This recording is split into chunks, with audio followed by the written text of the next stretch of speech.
Hello,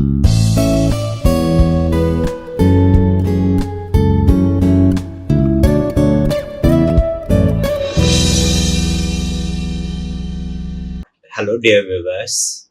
My name is Dr. John Mohmad Pandit, Assistant Professor at the Department of English, Institute of Aeronautical Engineering, Hyderabad. Today, I will deliberate on the topic titled as Interpersonal Relationships Through Soft Skills.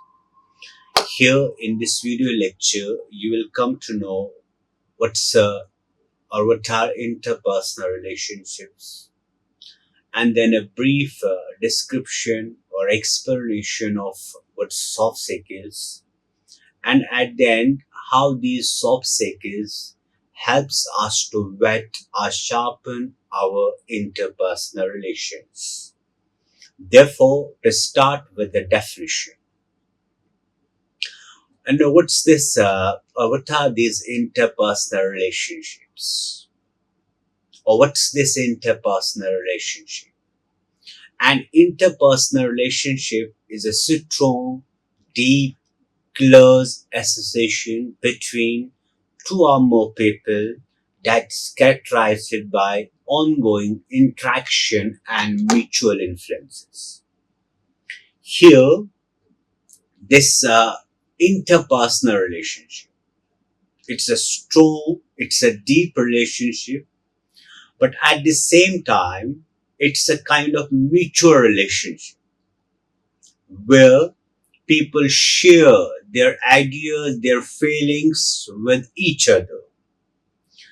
And the most important factor and the most important thing about that interpersonal relationship is the mutual talk or the mutual influence or mutual interaction. And as you see, if you look at the word interpersonal, this interpersonal word, it's a compound word made up of a prefix inter and personal. When we look at the meaning of the word inter, it means between, it means among. Therefore, it's a relationship that's between the people or among the people. And here, this interpersonal relationship, it's a kind of mutual relationship where we always get involved in the process of giving and taking. And the next important point about this interpersonal relationship is that it can vary in terms of intimacy and formality. For example, in different settings, we have a different kind of interpersonal relationship. For example, when I am in my office, I have different kind of interpersonal relationship with my colleagues, with my head of the department, with my principal sir. But when I am at home, among my family members, there I have a different interpersonal relationship. Therefore, this interpersonal relationship, it varies according to the intimacy and the formality. That means in different contexts, we have the different kinds of relationship. It's not something that remains same everywhere. In fact, it changes. It varies in different settings. We have different kinds of interpersonal relationships. But the most important thing about this interpersonal relationship is that it's a relationship that's deep, that's strong, and that has close ties between two or more people. And this interpersonal relationship, it's characterized by ongoing interactions and mutual influences. No, it's not something that happen in a void. In fact, here we need people to interact with each other. Not only interact with each other, in fact, they draws or they exerts influence on each other. And now, if we look at the key aspects of interpersonal relationship, there are the different key aspects of interpersonal relationship. For example, we have the first one, that's the mutual influence. These interpersonal relationships involve a reciprocal change of thoughts, feelings, and behavior, and each party affects and is affected by the other. That's why here interpersonal relationship, as I told you, that it's a mutual relationship. When it's a mutual relationship, therefore there must be the mutual influences. And here one person is influenced or affected by the other, and vice versa. It's something where the interaction takes place, where we exert or where we exert or where we receive the influences or effects. Or here we get affected or we affect someone. That's why each party affects and is affected by the other. It's something that's mutual. And the next one is the ongoing interaction. That's another aspect of interpersonal relationship. And these interpersonal relationships are both, are, in fact, they are built and maintained through the frequent communication and shared experience over time. That means it's an ongoing interaction. It's not the one-time interaction. Here constantly we interact with each other, or frequently we interact with each other, and when we interact with each other, we come to know each other more properly, and at the same time we get new experiences over the period of time. That's why we say these relationships are built and maintained through frequent communication. And here it's a continuous communication. And here continuously what we do, we share experience of each other. That's why over the period of time, we continuously, constantly, we interact with each other. So as to understand each other, so as to come close to each other, so as to come to the terms, so as to frame the policies if you are working in any organizations. Therefore, here we have the ongoing interaction. That's another key aspect of interpersonal relationships. And the next one is the emotional connections. There's often a significant emotional component, including feeling of trust, affection, or respect. This is another key aspect of interpersonal relationship. That means the emotional bonding with others.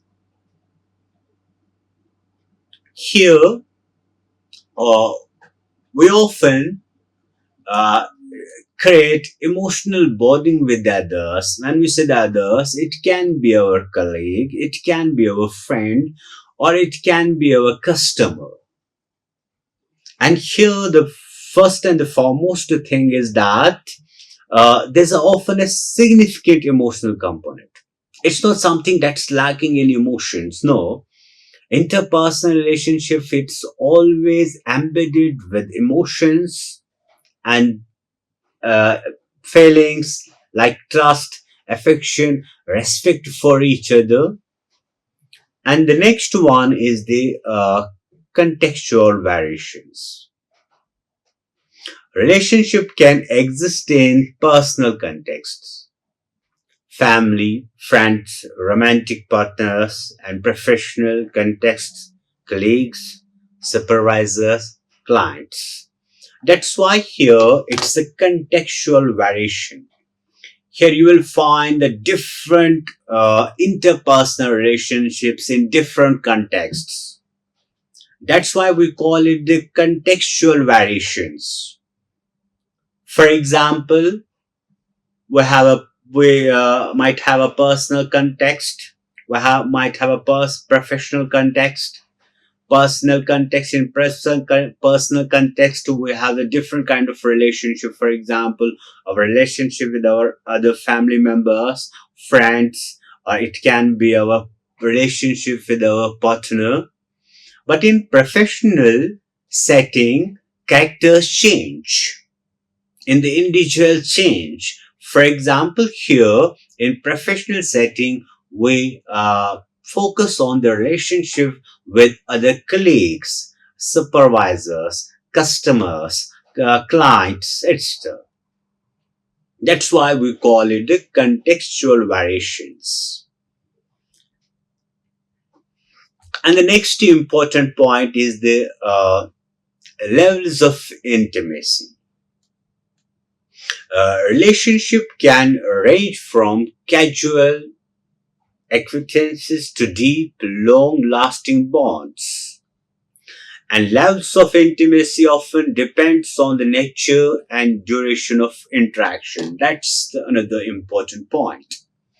Here, the interpersonal relationship, it's not only on one level, or it's not, here we don't have a same level. In fact, our interpersonal relationship changes according to the importance of a person, or according to the, uh, for example, according to the relationship to a person. For example, when we are talking to a boss, we have a different kind of relationship with the boss as compared to relationship with our neighbor. Although the both are interpersonal relationships, but they vary in intimacy. My relationship with my partner, it's completely different from the relationship which I have with my colleague. It varies in the level of intimacy. We don't have a, in fact, same intimacy in, with both the cases. Both the cases have different intimacy. Surely, with my wife, I have great intimacy. I'm very intimate to her as compared to my colleague. That's why here we have the varied levels of intimacy. It's not something that's constant, that remains same. No, here it changes. And here we have some of the examples of interpersonal relationship. For example, family relationship, friends, romantic relationship, professional relationship, etc. It was about the key. It was about the key concepts of the interpersonal relationships. Now we will talk about what is soft skills, and at the end we will talk about how we can vet or sharpen our interpersonal relationships through soft skills. Here, first of all, we will see what's this soft skill. Soft skills, they are the non-technical skills. That's, it means that they are different from the hard skills that describe how to work and interact with others. Here, these soft skills, they are teachers. They help us to vet or sharpen our day-to-day skills. That means how to interact with others, how to work in different settings, how to behave with others. Almost it's not all about the subject knowledge of a subject. It deals with how we behave in a particular setting, how we interact, how we walk, how we talk, what should be our etiquettes. It's like that. That's why we say soft skills, they are non-technical skills that describe how to work and interact with others. Unlike hard skills, they are not necessarily something you will learn in a course, like data analysis or programming skills. No, it's not like the hard skill. Hard skill, for example, it deals with the subject matter. Here, when we talk about the hard skill, one need to master, one need to know the subject matter of a particular domain or subject. And here, instead, there are some soft skill. Instead, there are something you often build through experience, like your communication style, your work ethics, your work style. These are the different soft skills. And here we will see some key characteristics of soft skill. And the first one is the interpersonal skill. Abilities related to interact effectively with others, including communication and empathy. That's the interpersonal skill. Here we see the ability and or abilities related to interacting effectively. Whether we are able to interact with others effectively, it comes under the domain of soft skills. It includes like communication, it includes like empathy. And the second one is the emotional intelligence. Understanding and managing one's own emotions, as well as recognizing and influencing the emotions of others. That comes under the domain of soft skills. Here, when we call about the emotional intelligence, for example, in any work setting, one need to have a balanced emotional intelligence. Then that person can prove very fruitful for any department or for that organizations. Therefore, the soft skill, it helps us to vet our own emotional states. At the same time, it helps us to recognize others' emotions. And the next one is the adaptability. The ability to adjust in new situations and change in environment. Now, that's very important. Here, this soft skill, it deals with the adaptability. It tells us how we can adopt in a new setting, how we can adjust ourselves in a new settings, and what are the different changes that we will face in the new settings, or different things or challenges that we can face in new settings, and how we can overcome those challenges. And the next one is the problem solving skills. Approaching and resolving conflicts and challenges constructively. That's very important. The soft skills, it helps us to vet our uh, problem solving skills. It helps us, it shows us a different approach. In fact, it exposes us to the different approach that we can adopt in order to solve any problem. In fact, it exposes us to the new, innovative solutions which we can adopt in order to solve any problem. That's why it's approaching and resolving conflicts and challenge constructive. And the next one is the leadership and teamwork. Motivating, guiding, and collaborating with others to achieve common goals. That's the another thing which comes under the domain of soft skill. Soft skill, it tells us, it shows us, or it helps us to master our leadership qualities or our teamwork qualities. Like it constantly motivates a person to do good, or it guides and collaborates. It shows us how to collaborate with others in order to achieve our goal. And the next one is the enhances communication. That means the clear expressions.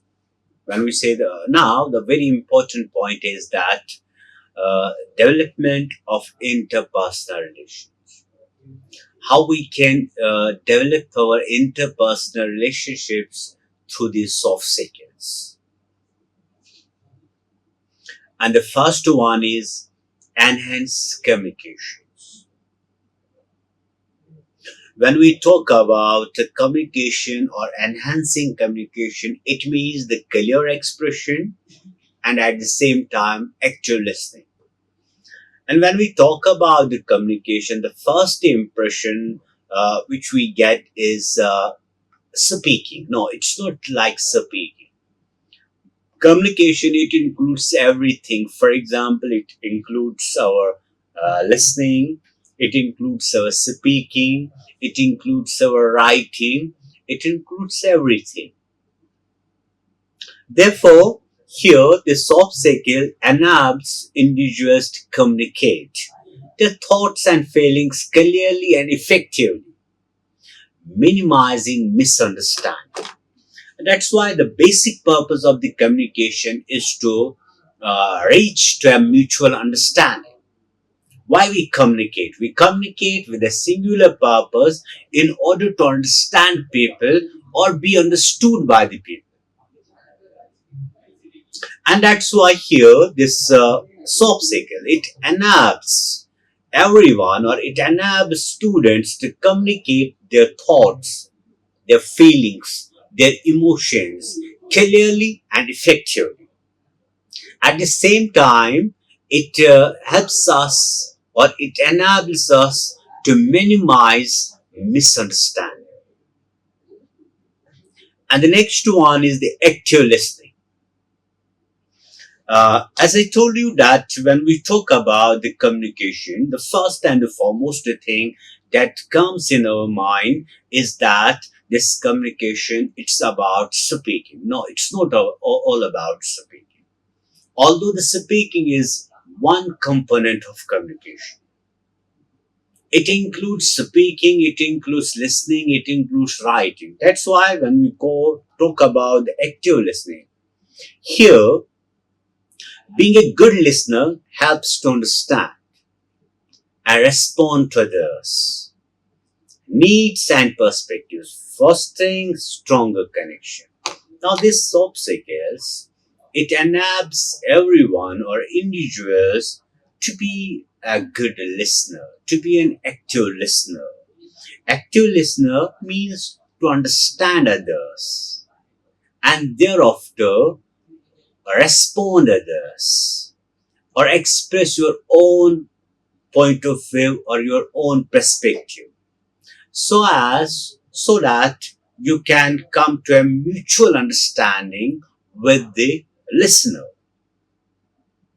Here, that's why we do this active listening in order to build a strong connections.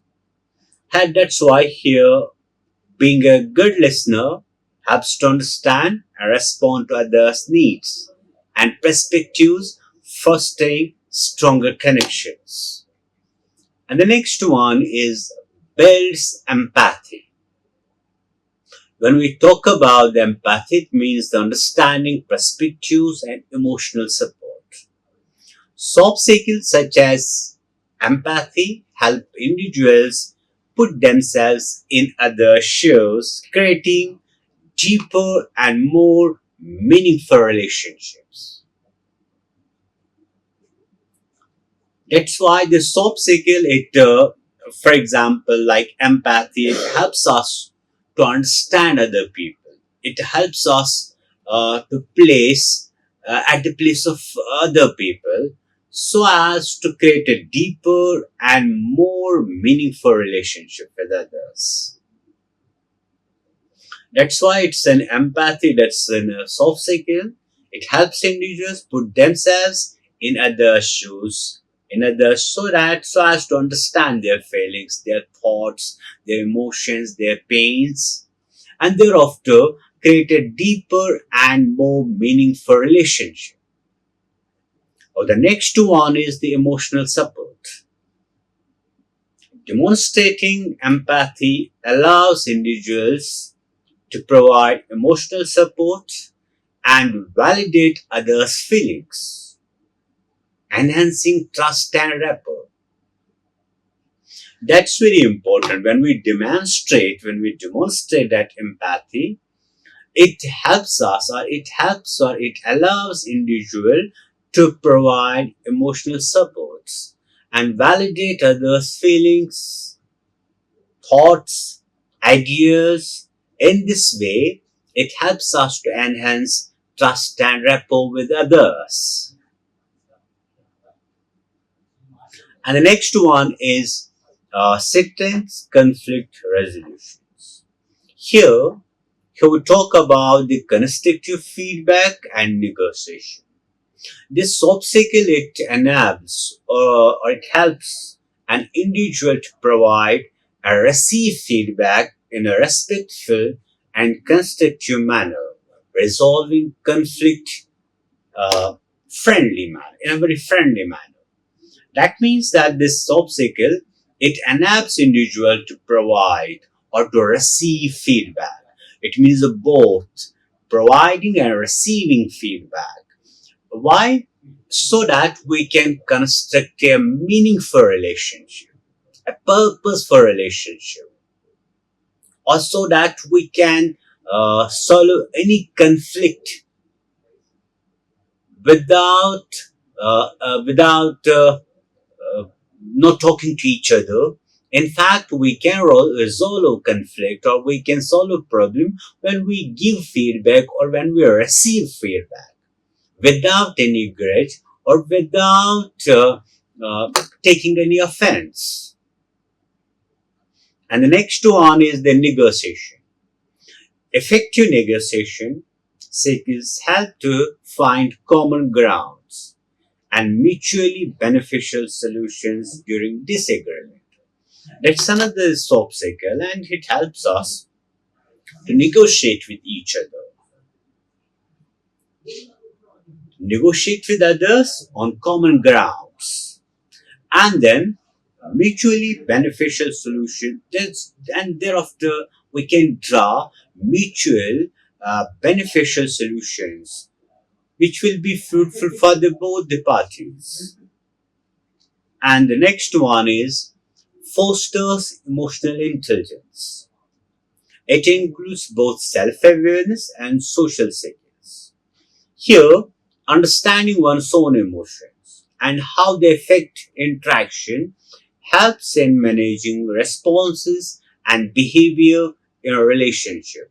That's why we say fosters emotional intelligence. This soap cycles it helps us to foster our emotional intelligence. That means it helps us to understand ourselves, but it leads us on the dictum that one should first of all understand one's own self, understand one's emotions, and how these emotions can affect their relationships, and how these emotions can manage their relationships or his or her behavior.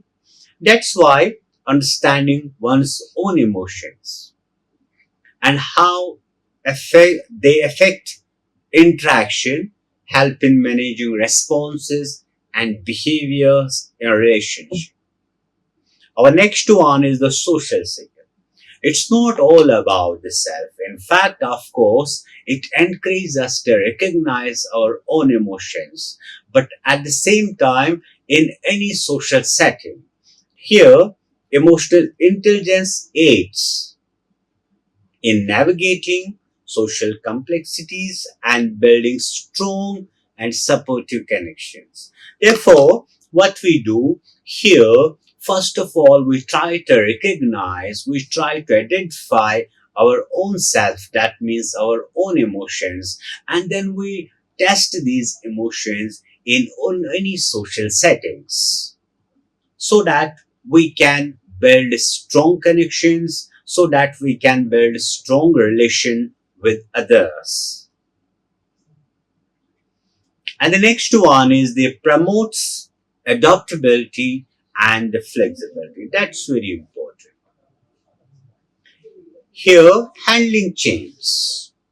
Soft skills such as adaptability It allows an individual to adjust a new dynamics. A relationship changes with ease. In fact, it makes us very elastic so that we can adopt in any new setting, or so that we will be in a position to create new dynamics and relationships. And here it helps us to put it in a nutshell, it helps us in handling any change, both the internal and the external one. And the next one is managing expectations. This flexibility helps in managing different expectations and adapting to various interpersonal scenarios. Here, when one is very elastic, when one is very ready to receive everything, it will help that person in managing different expectations and adapting to various interpersonal scenarios. And the next one is the enhances teamwork and collaboration. It includes both effective team interactions and building positive work environments. Like here, when we talk about effective team interactions, these soft skills such as collaboration and leadership, it enables individuals to work harmoniously with others and achieving common objectives. Now, the soft skills, it helps us to understand the importance of collaboration, how the teamwork and collaboration can help us to reach to our goals that too easily and quickly. That's why it's very important. It shows us the importance of collaboration, the importance of teamwork, how together we can achieve our goals, that too safely and that too easily. And the next one is building positive work settings and environment. Here, the strong interpersonal skills contribute to a positive and predictive team atmosphere. Here, it the soft cycle, it helps us to understand, or it let the set us on the fact that how important is being a positive, or how important is building positive work setting. In positive work setting, you will enjoy your work and you will not treat your work as a work. In fact, you will take it as something that's very amusing, something that's very interesting. And that's why we often say that the work setting must be the congenial. And here, the next one is it facilitates effective feedback and criticism. It includes both the constructive criticism and receiving feedback. And here, providing feedback in a thoughtful and respectful manner helps improve performance without damaging relationships. That's very important. Here, the constructive criticism. The soft cycle, it helps us to understand the importance of this constructive criticism.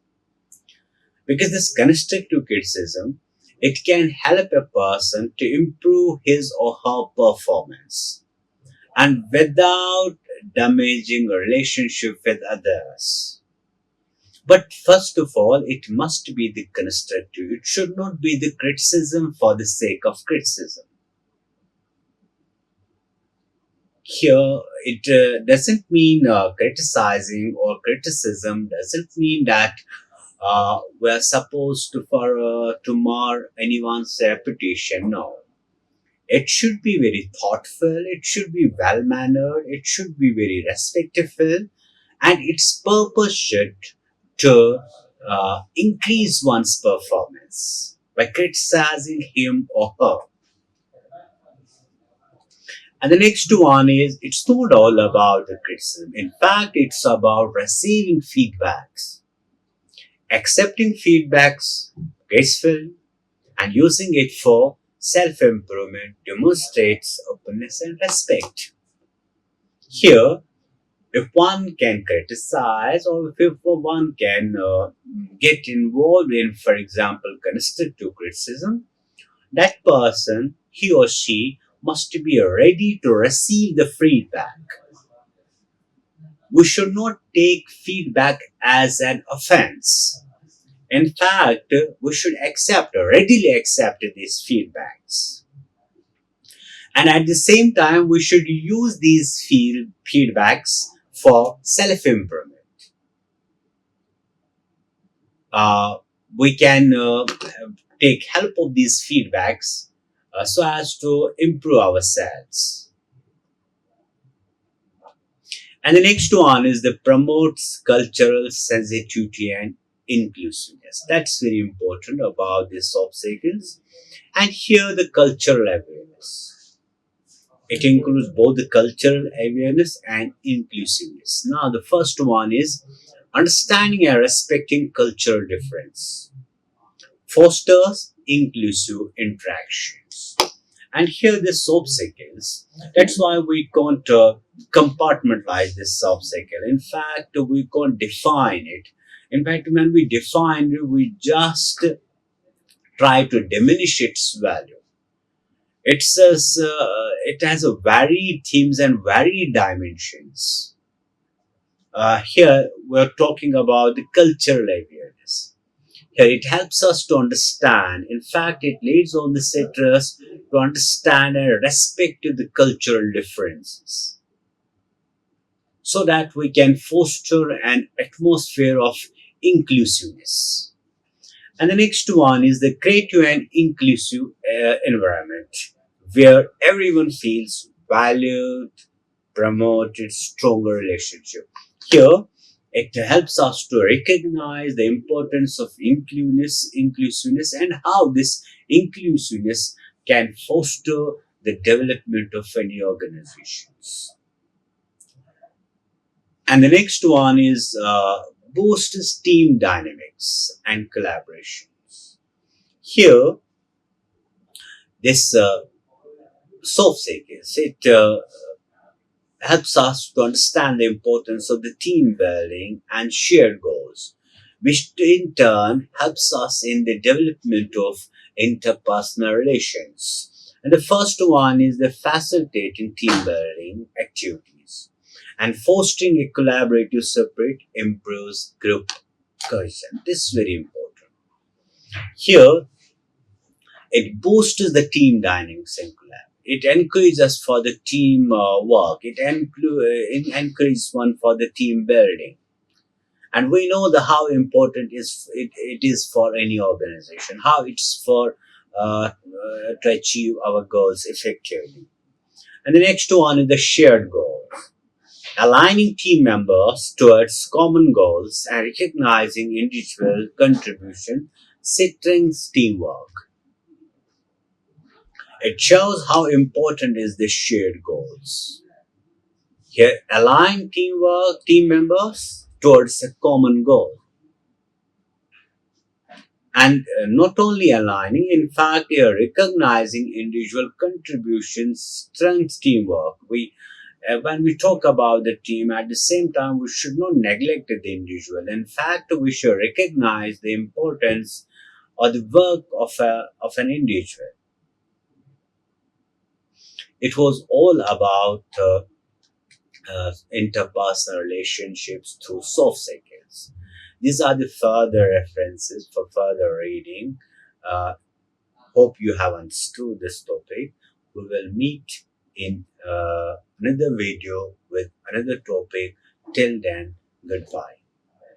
Like, share and subscribe. Hit the bell icon for more updates.